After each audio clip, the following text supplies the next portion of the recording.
varios cientos de kilómetros.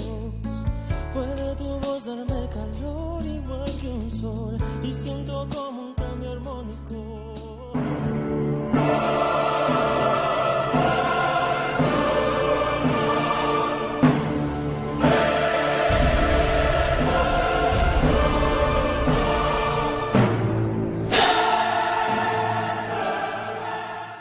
¿Qué tal, histéricos amantes de la música? Yo soy Claudio. Y yo soy Emily Shears. Y hoy hablaremos sobre uno de los discos más grandes que hay en la historia de la música, de la banda más conocida del rock. Un parteaguas, un ícono en todos los aspectos y que acaba de cumplir 50 años de haber sido lanzado. Estamos hablando de el Sgt. Pepper's and the Lonely Hearts Club Band de los Beatles.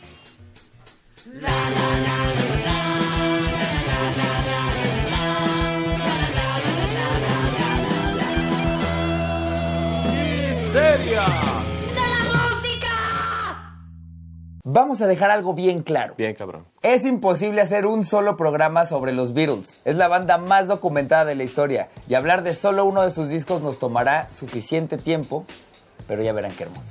Uno escucha el Sgt. Pepper's y se pregunta cómo es que los Beatles pasaron de She Loves You y I Want to Hold Your Hand a las complejas y experimentales canciones del Sgt. Pepper's, su magna obra.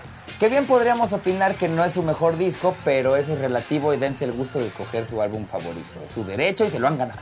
Para 1966, The Beatles había optado por dejar de presentarse en vivo. Su último concierto en agosto de 1966 fue realizado en San Francisco y terminó con 3 años de giras prácticamente ininterrumpidas. No solo el grupo estaba cansado física y mentalmente, sino que eran conscientes de que sus capacidades musicales no se podrían expresar por completo en sus conciertos en vivo. La intensa dinámica de las giras los mantenía por poco tiempo en el estudio, de manera que se sentían estancados. En el Rubber Soul del 65 y Revolver del 66 comenzaban a ampliar sus horizontes musicales. La integración de nuevos instrumentos y contenidos más reflexivos y complejos, que en Revolver ya era evidente, se consolidó por completo en el Sgt. Pepper. El movimiento psicodélico y demás expresiones del rock pop occidental estuvieron en consonancia con estas manifestaciones, incluyendo la fuerte utilización de drogas psicotrópicas que eran una gran fuente de inspiración. En pocas palabras, este álbum no es un caso aislado completamente extraordinario, sino que es producto de un movimiento musical y cultural muchísimo más grande. Este aspecto no le quita su carácter revolucionario e innovador. Así pues, de agosto a noviembre de 1966, el grupo estuvo de vacaciones. John protagonizó una película en España, How I Won the War. Paul y George Martin hicieron la banda sonora de otra película, The Family Way.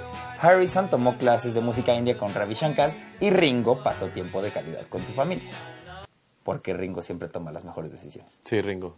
Para el mes de noviembre rondaban rumores de que la banda se había separado y que Paul incluso se había matado en un accidente. La misma disquera, EMI, los presionó para sacar material, pues su último single había sido Eleanor Rigby, en agosto del 66. Fue aquí donde se metieron a pasar tiempo de calidad, pero en el estudio, grabando 3 rolas cuyo propósito era evocar la infancia de los 4 en Liverpool. Strawberry Fields Forever, cuyo nombre hace referencia a una casa de hospicio para huérfanos de guerra al lado de la casa de John. Esta canción presentaba letras reflexivas sobre la identidad, la madurez y los recuerdos. Musicalmente, evidencia la maduración de la banda con una paleta sonora nunca antes escuchada. Penny Lane, de Paul, refiere al barrio de su infancia en Liverpool, una increíble balada que presenta una sección de metales muy bien arreglada. Un triunfante solo de trompeta piccolo, basada en los conciertos de Brandenburgo de Bach y el concierto para trompeta en mi bemol de Haydn. Y termina con una épica modulación del coro, una segunda arriba. Herramienta que ahora es lo más común en la música popular. Estas grandiosas piezas no fueron incluidas en el álbum, sino que se estrenaron como single en diciembre del 66. La tercera canción fue When I'm 64, que sí forma parte del álbum. Tal vez a los 64 yo comience a perder el cabello, pero el tiempo. El álbum se comenzó a grabar en diciembre de 1966 con When I'm 64, pero las demás canciones fueron grabadas entre enero y abril del 67. Fue en esas mismas sesiones que a Paul se le ocurrió hacer una banda ficticia, The Sgt. Pepper's Lonely Hearts Club Band. La banda de los corazones solitarios del Sargento Pimentel. Eso. Esa banda tocaría las canciones del disco. La idea era mandar a la banda ficticia de gira. Así grabaron la rola Sgt. Pepper's y With a Little Help from My Friends, en las cuales presentaron a la banda y al cantante Billy Shears. o Emily Shears en tributo. Esa idea fue eventualmente abandonada. Solamente quedaron en el disco estas 2 canciones y un reprise que fue grabada semanas después. Fuera de estas canciones, las demás no comparten una temática, ni cuentan una historia en concreto, ni conforman una unidad conceptual. Por eso, a pesar de que muchos consideran que este es el primer álbum de ese tipo, no hay una idea transversal que se exprese en sus canciones. No es, en sí, un álbum conceptual. El mismo John negaba que el Sgt. Pepper's fuese un álbum conceptual. Se le hacía incorrecto llevar a extremos la figura de la banda del Sgt. Pepper y que el disco realmente girase en torno a esta. Realmente podríamos denominarlo como un álbum proto-progresivo o un verdadero precedente del álbum conceptual. Más allá de eso, este álbum representa un paso fundamental para la idea de álbum moderno. Es decir, que un álbum no solo es un conjunto de singles o de canciones aleatorias, sino que es una obra integral a la cual se le debe poner dedicación. También se le denomina una de las primeras obras de art rock, lo cual es más preciso. Dentro de la transformación de la idea de álbum, un gran paso fue en torno a la portada y el paquete del disco. Aquí es más que claro que la portada no debe decir solamente los datos del grupo, el título y una foto de la banda, sino que debe introducir y apoyar la experiencia musical propuesta. La portada es una fotografía del artista Michael Cooper, que igualmente generó contenido para el disco Their Satanic Majesty's Request de los Stones. La idea de la portada fue desarrollada por el artista Peter Blake, conocido por sus trabajos de pop art. En la fotografía se presentan a los miembros de la banda con decenas de figuras de cera y recortes de fotografías de diversos personajes que representaban los intereses y las fuentes de inspiración de los 4. Actores como Marlon Brando, Marilyn Monroe, gurús hinduistas y modelos de cera de los Beatles del pasado, autores como H.G. Wells, Oscar Wilde, Lewis Carroll, Dylan Thomas, Bernard Shaw, Karl Marx, Edgar Allan Poe. Que ya hablaremos de todos ellos en Histeria de la Literatura. Figuras como Bob Dylan, incluso el mago y ocultista satánico Aleister Crowley, el de Mr. Crowley. John incluso quería poner a Jesús y a Hitler para provocar, pero al final la idea evidentemente no procedió. Otros objetos aparecen como estatuas, juguetes y un árbol de la vida mexicano que donó Tintán. ¿Neta? Que por cierto los trajes de los Beatles fueron diseñados por un mexicano. Fue el primer disco en incluir las letras de la canción en el paquete del disco, siendo una expresión de la importancia del contenido y las letras para los Beatles en ese disco. Por último, se incluía una bastante kitsch hoja de recortes con la cara del Sargento Pimienta y de los Beatles y un bigote falso, dándole un sentido más interesante al disco y una aproximación a la expresión de la cultura popular y el arte pop. Los Beatles tuvieron a su disposición todo el equipo de los estudios EMI. Se sirvieron de grabadoras de 4 pistas con las que reducían el contenido. Es decir, que grababan 4 pistas que luego se convertían en una para tener más posibilidades. Pink Floyd grababa al mismo tiempo su disco debut Piper at the Gates of Dawn en el estudio contiguo en Abbey Road, por lo que se visitaban mutuamente y compartían técnicas de producción. Vean nuestro capítulo de Syd Barrett y el Dark Side.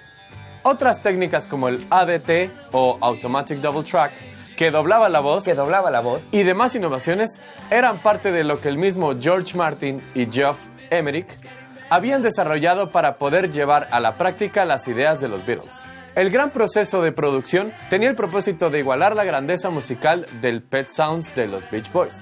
El Sgt. Pepper se grabó en más de 700 horas de estudio, 30 veces más que lo que tardaron en grabar su primer disco. Emilio lleva como 2 horas grabando rolas de Hermano Pegado. En el plano de la instrumentación, la paleta sonora incluyó desde clavicordios hasta instrumentos indios, pasando por una orquesta sinfónica de más de 40 integrantes. El disco fue mezclado para que no hubiese pausas entre las pistas, de modo que la escucha fuese fluida y se notaran los contrastes entre las canciones. ¡Pah! Sgt. Pepper's.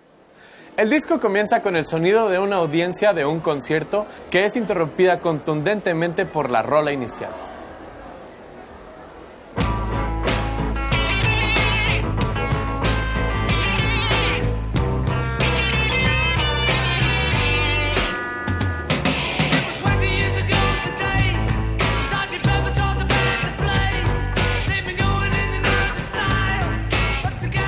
Un rock bastante clásico de puros acordes dominantes y escala pentatónica clásica del blues, con buenos niveles de distorsión, una batería contundente y una guitarra rítmica agresiva conforman la primera pieza de este disco. Es una especie de obertura del disco, pues aunque el disco entero no versa sobre un mismo tema, presenta en general el contenido. Cabe destacar los arreglos de metales que recuerdan que la banda del Sargento es ante todo una banda militar. Posteriormente, presentan a Billy Shears, Ringo Starr, que es un cantante ficticio interpretando la siguiente canción. La transición se da con un coro y con los efectos del sonido de la ovación del público. With a little help from my friends. Esta simple balada cantada por Ringo, Y especialmente compuesta para él, sigue siendo parte del show de la banda ficticia. La letra presenta a un sujeto que aspira a triunfar en el amor, no como Emilio, e incluso en la música, no como Emilio. pero que sus amigos están ahí para apoyarlo y salir adelante, no como Claudio. You a song and I'll try not to sing out of key. Oh, I get by with a little help from my friends. I get high with a little help from my friends. Lucy in the Sky with Diamonds.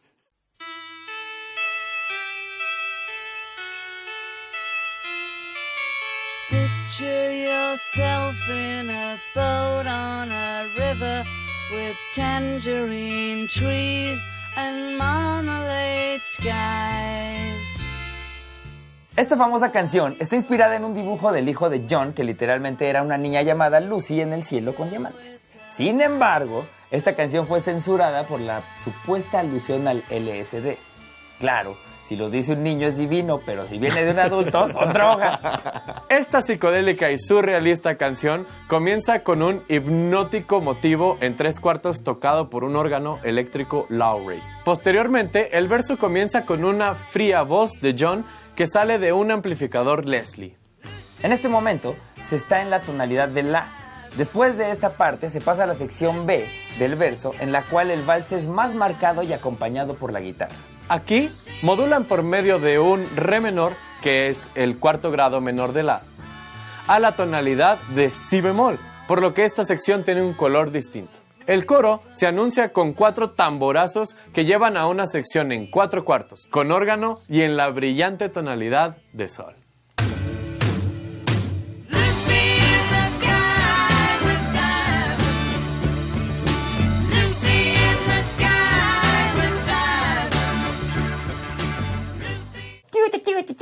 Getting better. La rola comienza con agudos staccatos en guitarra, a la cual se le une un piano eléctrico y las voces que entonan It's getting better all the time. Los versos se construyen sobre una batería fragmentada y un bajo bastante dinámico. La canción está en Do y se utilizan poliacordes como un Fa con el bajo en Sol y otros acordes de coloraturas interesantes, no muy explorados por los Beatles hasta ese momento. Pero que una vez más se volverían un lenguaje común en la música popular a partir de entonces. En uno de los puentes figura de nuevo la utilización de la tambora, que le da un tinte más psicodélico. En el coro aparecen unas armonías en terceras que recuerdan a los viejos tiempos de los Beatles. Fixing a hole. Esta pieza de Paul representa su lado más psicodélico. Comienza con un clavicordio que es la antesala a un ritmo swingueado con una armonía bastante influenciada por el jazz. And stops my mind from wondering where it will go.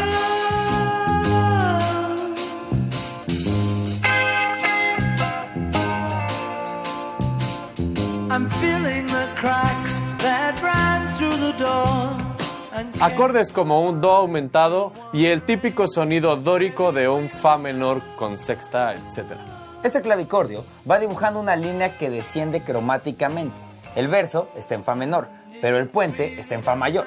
En diferentes piezas como While My Guitar Gently Weeps o The Fool on the Hill, los Beatles ponían una sección en una tonalidad mayor y la segunda sección en su tonalidad menor paralela. Paul, años después, diría que se trataba de una oda a la marihuana. Malditas drogas funcionan. She's Living Home. Esta hermosa pieza, escrita también por Paul, nos cuenta la historia de una adolescente que una mañana decide irse de su casa para vivir por su cuenta. Como la Mars. Como tu novia. En el coro se presenta el tema de la identidad y las contradicciones entre la tradición familiar y el desarrollo personal de los jóvenes, tema bastante popular en esos tiempos. La frase "She's living home after living alone for so many years" condensa estas contradicciones. En el plano musical, se trata de una dotación de cuarteto de cuerdas y un arpa. Que toca Sheila Bromberg, y que es la primera mujer en aparecer en una grabación de los Beatles. El arreglo de cuerdas no fue hecho por primera vez en su historia por George Martin, pero él dirigió al cuarteto. La pieza está en la tonalidad de mi mayor y en algunos momentos se incorpora el intercambio modal. Por ejemplo, en el verso y al final del coro se meten un par de si menores con séptima, que es el quinto menor, provenientes del modo mixolidio. Y en momentos aparece un fa sostenido mayor, que es el segundo grado mayor, que funciona como dominante del primero, pero que implica un sonido lidio. Claudio, andas clavadísimo y no está Félix Mendelssohn para explicarnos todo esto que estás diciendo. Ok, perdón.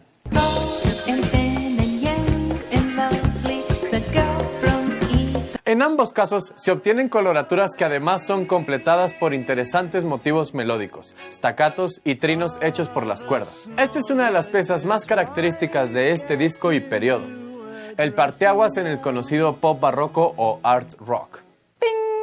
For the benefit of Mr. Kite. Esta canción se inspiró en un cartel del circo victoriano del siglo XIX, en el cual presentaban los actos de Mr. Henderson, Mr. Kite y varios acróbatas que la misma canción de John retrata. Mientras John nos cuenta lo que se verá en el circo, los instrumentos juegan de forma que se crea una atmósfera circense y de carnaval. What a scene! Over men and horses, hoops and garters, lastly through a hogshead of real fire. In this way, Mr. K will challenge the world. La base, escrita en la escala armónica de do menor y re menor, que le da un carácter clásico y contundente, la toca un armonio y la batería acompaña con figuras muy juguetonas. El bajo, por su lado, tiene una personalidad bastante melódica. A lo largo de la canción hay dos partes instrumentales. La primera, que es una sección en 3/4, y al final una sección en 4/4, pero igualmente llena de sonidos. Esas secciones contienen un sinfín de efectos, producidos por los loops en reversa, órganos, pianos, glockenspiel, guitarras y armonio. La idea era evocar una feria en la que diversas cosas, como juegos, circo y música, aparecen de manera simultánea y de manera caótica. Esta inigualable muestra de texturas y efectos fue creada por George Martin. John solo le dijo, haz que suene a circo. Y Martin se puso a experimentar. Within You, Without You. La única canción de George en este disco. Aquí se presenta un notable ejemplo de la madurez musical y el conocimiento de la música india por parte de George. Con un ensamble indio de tablas, una tambura, el esraj, una especie de violín, y el swarmandal, incluyendo el sitar que George toca. Contrasta con un pequeño conjunto de cuerdas que tocan frases emulando la música india con glissandos y pizzicatos.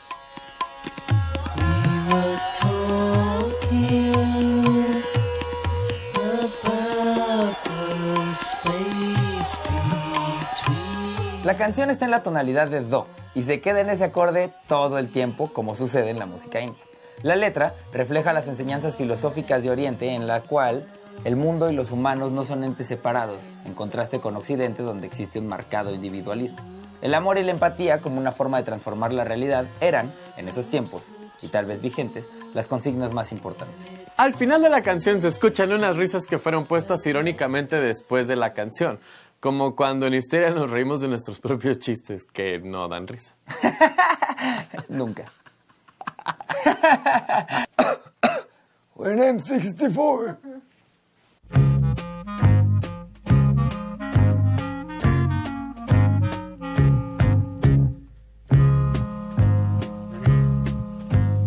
When I get older, losing my head, many years from now. Una canción de Paul que había compuesto a los 15 años y que incluso formaba parte del repertorio de las épocas de The Cavern. En este caso, el estilo recuerda al music hall y a las canciones populares de los 30 y 40. Un conjunto de 2 clarinetes y un clarinete bajo le dan un ambiente de nostalgia y de tintes yaceros. La batería, que está tocada con brochas, hace interesantes figuras en el platillo y el bajo conforman una sólida base rítmica en swing.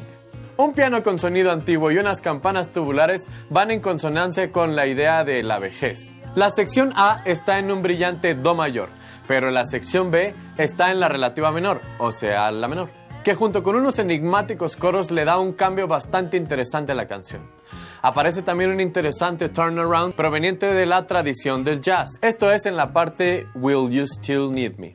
En el último verso, un clarinete acompaña a la voz en una tercera que le da un gran toque a la canción. Emilio, andas clavadísimo, no se entiende nada y no está Félix para explicarlo. Ahí para después, ¿va? Ok, perdón. Félix, vuelve.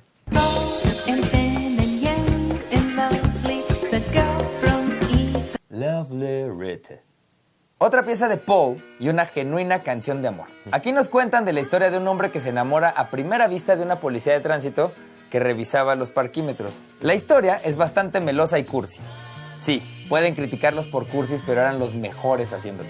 La música es también bastante brillante, desarrollada en un mi bemol mixolidio. A la mitad de la canción aparece un solo de pianos bastante jazzero tocado por George Martin. También aparecen percusiones vocales y una especie de kazoo casero. Esta bonita canción termina en una misteriosa coda en la que sobre un acorde de jazz se comienzan a sumar voces y experimentos vocales, en una atmósfera cada vez más psicodélica y cada vez más caótica. She looked my shoulder and the bag across her shoulder made her look a little like a military man. Lovely Rita. Good morning. Good morning. Un gallo anuncia el día y la canción comienza de forma energética. Un ensamble de metales con un alto volumen y unos coros sincopados presentan el estribillo de la rola. Un ritmo muy cuadrado y algunos adornos con la guitarra eléctrica acompañan el verso, que se compone de 3 compases de 5 cuartos y uno de 3 cuartos y otro de 4 cuartos que se van repitiendo. Es que clávense en la textura que generan. Cabrón. Güey, está clavadísimo este pedo. Sí, vamos a sacar de pedo a los histéricos. Neta, dame chance. Si no, ojalá, te juro, hacemos un episodio de Bunbury o algo más culero, pero este disco lo vale. Ok, está bien, sigamos. En el puente, la batería hace tresillos con el hi-hat y parece que el tiempo se distorsiona para después volver a los 5 cuartos. La síncopa de los metales da un efecto bastante interesante en la métrica de la pieza. A la mitad, hay un poderoso solo de guitarra distorsionada a cargo de Paul. Sí, de Paul.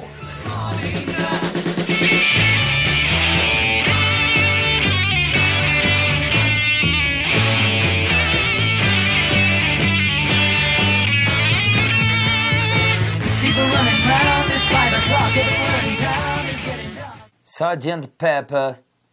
Reprise. En ese momento, Paul cuenta 1, 2, 3, 4, mientras John dice en voz baja, bye. Esto es seguido por una batería rockera poderosa acompañado de maracas. Una versión más rápida de Sgt. Pepper se desarrolla, ahora como la despedida de la banda, a modo de recapitulación como en la forma sonata. Al final de este reprise se escuchan aplausos y se da una transición hacia la última canción, A Day in the Life. Una de las más grandes canciones de los Beatles fue resultado de la unión de 2 canciones inconclusas de John y de Paul, que terminaron siendo las partes A en Sol mayor y B en Mi mayor. La música comienza con una guitarra acústica, un piano y maracas. Se van sumando un bajo y redobles de batería que, según Phil Collins, representan la mejor ejecución de batería de Ringo Starr. La voz de John es íntima como ninguna otra pieza. El mismo George Martin recuerda que siempre que escuchaba la voz aislada de la grabación, se estremecía. Posteriormente, durante 24 compases, que terminan con una alarma de un reloj, se escucha un overdub único. Se trata de un crescendo orquestal que alcanza un volumen y un caos nunca antes escuchado. Si dejamos de fuera el ruido que hace Claudio llegando a su casa a las 4 de la mañana en sábado. Originalmente, estos compases iban vacíos, pero George Martin los llenó con esa locura y los grabó con una orquesta de 40 elementos.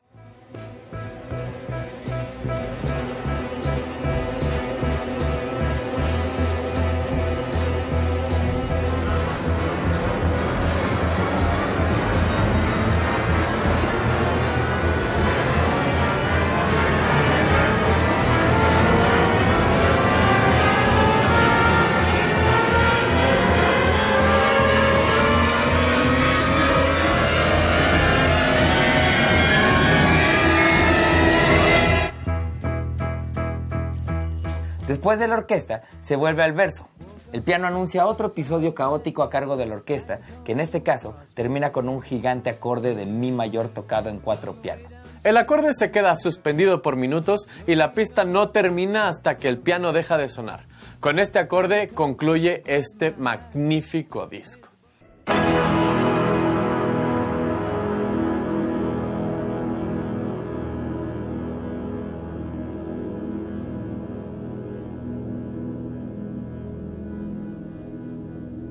Este disco representa la unión entre la música popular y la música académica. Es muestra de que la música popular puede desarrollarse musical y técnicamente y que la música académica y la experimentación artística pueden ser socializadas. En este caso, el Sgt. Pepper no es un cuadro homogéneo, sino como la portada anuncia, es un mosaico de diferentes ritmos, instrumentos, sensaciones e imágenes que conviven, contrastan y se complementan. Este disco es un ejemplo, y lo sigue siendo, de que la música siempre puede y debería apuntar a algo más, a superar sus propios límites y reivindicarse como un lenguaje y por ende a socializar nuevas ideas. Es un ejemplo de lo que puede llegar a ser la producción y un verdadero trabajo en la elaboración de un disco, así como el hecho de pensar un disco en su totalidad. Pink Floyd y muchísimas otras bandas más siguieron y ramificaron las posibilidades que surgían a partir del Pet Sounds y el Sgt. Pepper's. Si bien el Sgt. Pepper's es un referente indudable, nos debemos acordar que este disco es un clásico y que los clásicos lo son en tanto nos hablan a los que vivimos en el presente. Por eso hay que reescucharlo y aprender lo que este disco y otros más nos dicen en este presente. Literal.